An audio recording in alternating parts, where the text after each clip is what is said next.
7월 23일 이 시각 주요 뉴스입니다. 부동산 정책 국민 대토론회를 앞두고 진행된 사전 의견 수렴 결과 국민들은 주택 공급 확대를 위한 규제 개선과 함께 실수요자 중심의 금융 지원 확대를 가장 많이 요구한 것으로 나타났습니다. 금융당국이 다음 달로 예정된 단일 종목 레버리지 3잠지수 펀드의 기본 예탁금 상향 시점을 이달 말로 앞당기는 방안을 추진 중입니다.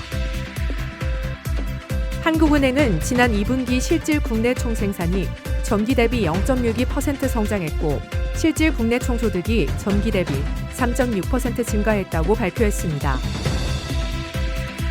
엔비디아를 이을 차기 인공지능 투자 기회는 블록체인과 암호화폐일 것이란 전망이 나왔습니다.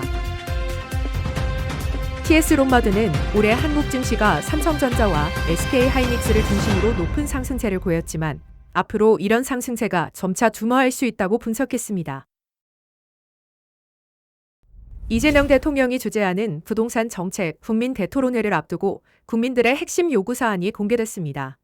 사전 경청 토론회와 온라인 의견 수렴 결과 주택 공급 확대를 위한 규제 개선과 실수요자 중심의 금융지원 확대 요구가 가장 많았습니다. 금융 분야에서는 가계부채 관리 기조를 유지하면서도 청명과 무주택자, 청약 감첨자 등 실수요자에 대한 대출 규제는 보다 유연하게 운영해야 한다는 의견이 집중됐습니다.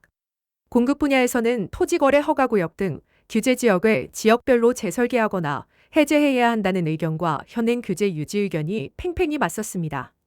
오피스텔과 도시형생활주택 등 비아파트 신축 지원 확대와 규제 완화 필요성도 주요 의견으로 제시됐습니다. 정부는 공급, 금융, 세제 등 3개 분야의 국민 의견을 종합해 이달 말 후속 부동산 대책과 세제 개편안에 반영할 방침입니다. 단일 종목 레버리지 ETF 투자 규제가 예상보다 빠르게 시행됩니다. 금융당국이 다음 달 5일로 예정됐던 기본 예탁금 상향 조치를 이달 31일로 앞당기는 방안을 추진 중입니다.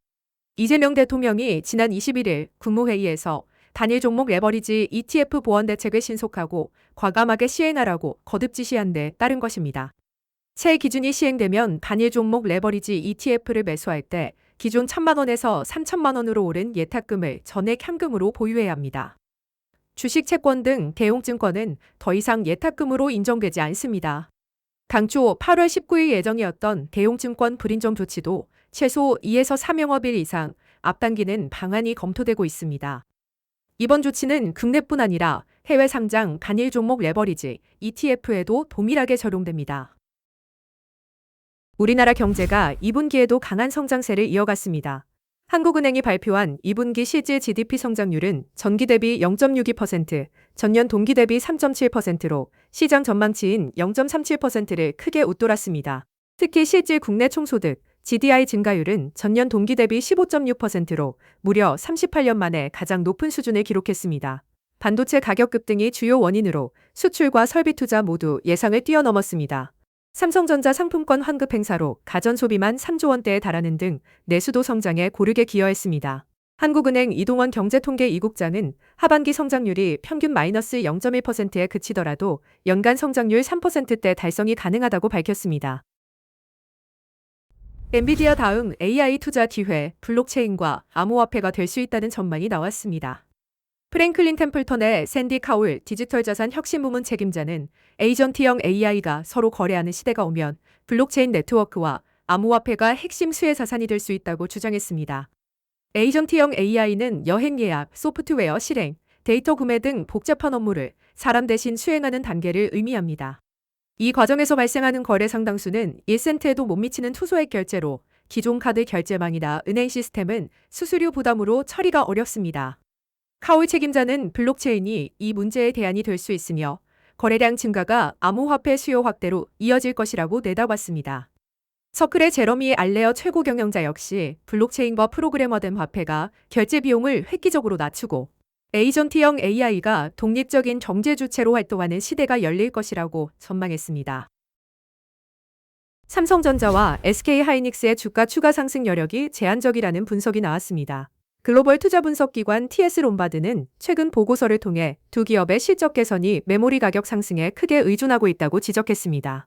2026년 삼성 메모리와 SK하이닉스의 매출 증가 분 가운데 55에서 70%가 메모리 가격 상승에서 비롯되는 반면 TSMC와 일본 반도체 장비 업체는 가격 효과 비중이 15에서 25%에 그친다고 분석했습니다. 미국의 고금리 환경과 한국 개인 투자자 중심의 레버리지 상품 청산도 추가 상승을 제약하는 요인으로 꼽혔습니다. 삼성전자는 최근 고점 대비 약 30%, SK하이닉스는 약 40% 하락한 상태로 밸류에이션은 대체로 적정 수준으로 평가됐습니다. TS롬바드는 AI 인프라 확대의 수혜를 보다 지속적으로 누릴 수 있는 시장으로 한국보다 대만과 일본을 추천했습니다.